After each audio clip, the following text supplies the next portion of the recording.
ഇന്ന് അനേകം ആളുകളുടെ ഉള്ളില് ഭയമുണ്ട്. ഭയം നമ്മളെ വല്ലാതെ പുറകോട്ടടിക്കും. മുന്നോട്ട് പോകേണ്ട ജീവിതങ്ങളെ പുറകോട്ട് പിടിക്കുന്നതാണ് എന്ത്? ഭയം. വിശ്വാസത്തിന്റെ വിപരീത പദം എന്താണ്?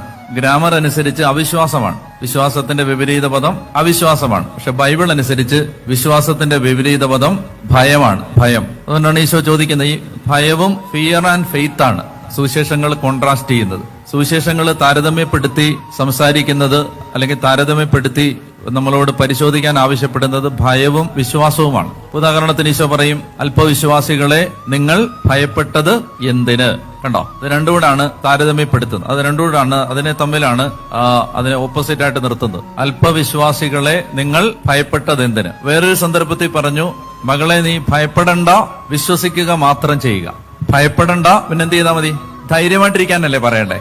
ശരിക്കും ഗ്രാമർ അനുസരിച്ച് പറയുകയാണെങ്കിൽ എങ്ങനെ പറയണ്ടേ? ഭയപ്പെടണ്ട, ധൈര്യമായിട്ടിരിക്കാനല്ലേ പറയണ്ടേ? പക്ഷെ അങ്ങനെയല്ല പറഞ്ഞേ. ഭയപ്പെടണ്ട, വിശ്വസിക്കുക മാത്രം ചെയ്യുക. അപ്പൊ ബൈബിളിന്റെ ഭാഷയിൽ ഭയത്തിന്റെ വിപരീത പദമാണ് വിശ്വാസം. വിശ്വാസത്തിന്റെ വിപരീത പദമാണ് ഭയം. അതുകൊണ്ട് എവിടെ ഭയമുണ്ടോ അവിടെ എന്തില്ല? വിശ്വാസം ഇല്ല. എവിടെ വിശ്വാസമുണ്ടോ അവിടെ എന്തില്ല? ഭയമില്ല. അപ്പൊ അതുകൊണ്ട് നമ്മള് വിശ്വാസത്തിൽ ആഴപ്പെടുക എന്നത് വളരെ ധൈര്യപൂർവം ജീവിക്കാനുള്ള പ്രധാനപ്പെട്ട ഒരു ഉപാധിയാണ്. അതിനൊരു മാർഗമാണ്. നമ്മൾ വിശ്വാസത്തിൽ ആഴപ്പെടണം.